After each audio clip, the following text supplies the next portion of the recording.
I'm Mackenzie. We'll be talking to us about the PETA principle. The PETA principle, Juan Mackenzie.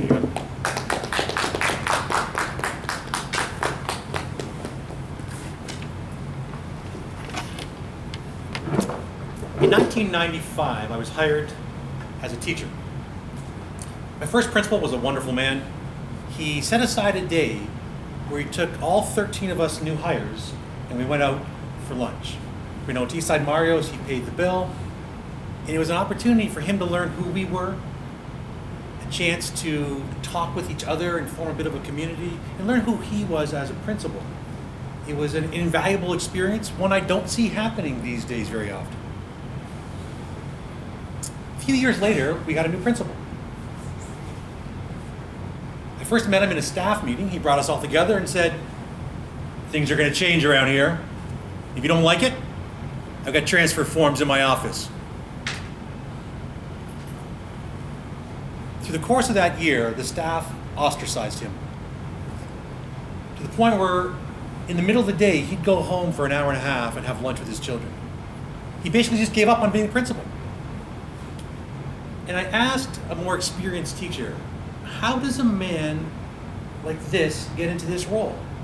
She told me, it's the PETA principle, which I didn't understand what that was at the time. So I went and bought the book. The book was written in the 1960s. It's called The PETA Principle, and it's very tongue-in-cheek. It's a very humorous book, but it's a real principle. It actually happens. And here's the fundamental statement in the book. In a hierarchy, employees will rise to their level of incompetence. Here's how it works. In most organizations, there's entry-level positions. We still talk about that today. You work hard at an entry-level position, you get a promotion. You go to the next position, and you get a promotion, and you get a promotion. The problem is, the requirements at the different levels are different. Take teaching, for example.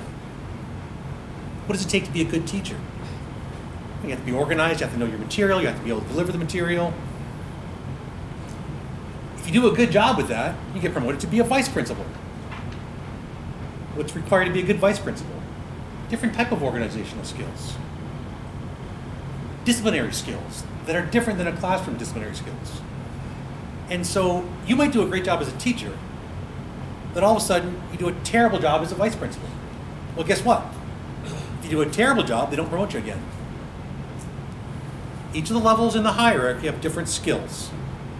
As you go up the hierarchy, once you hit one that you're terrible at, you stay there. This happens in all different organizations, like a fast food restaurant, same thing. You start off cleaning floors. You're really good at cleaning floors. Like, well, let's see if you can cook now. And guess what? If you can't cook, that's where you're staying. We're going to keep you at the job that you're terrible at. That's the PETA principle. Okay? And it happens in hierarchies all the time. And the claim in the book is this is why everything in our society is terrible. When you want something delivered to your... Now, Amazon's done an amazing job of delivering things to the house. But for the most part, if you want something done, you expect it to be done wrong. You expect, like when we had our house built, they had the house flipped incorrectly. So we had them mirror image the house, but they still had the utilities room on the same side it was originally, which means we would come into a house, walk downstairs, and there'd be the utilities room. Because we expect things to be garbage in our society, we're there every day checking their work. And we told them right away, whoa, whoa, whoa, whoa, whoa, you got this backwards. So the question is, as a society and as an employee, how do we get past this? How do we operate in a way that doesn't have this phenomenon happening to our organization, to our society? I think there's one simple thing. You can't view a promotion as a reward for good work. That's not what it should be. A promotion is a new job. You have to see it that way. If I'm going to promote you from job A to job B, it shouldn't be based just on how well you do job A. It should be how well your skill set matches job B.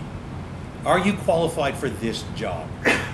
Now, there's some things in job A that are going to transfer over.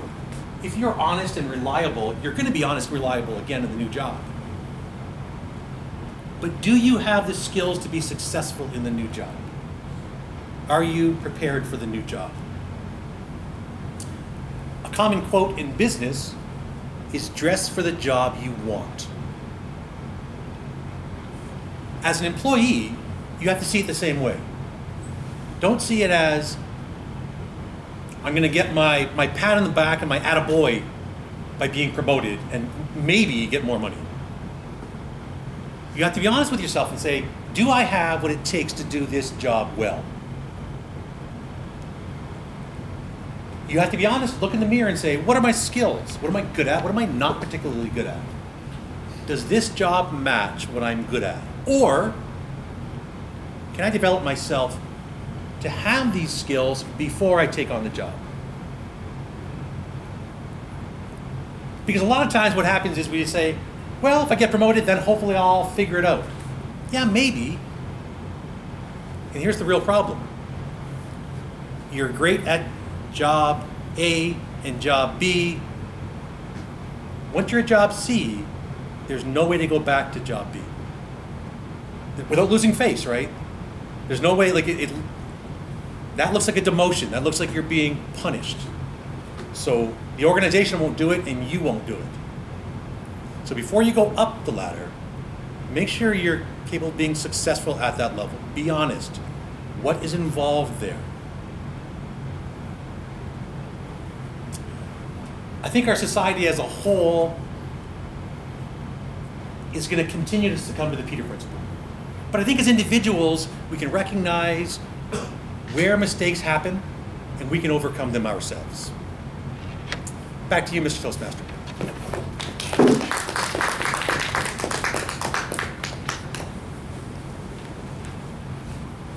Thank you, Juan.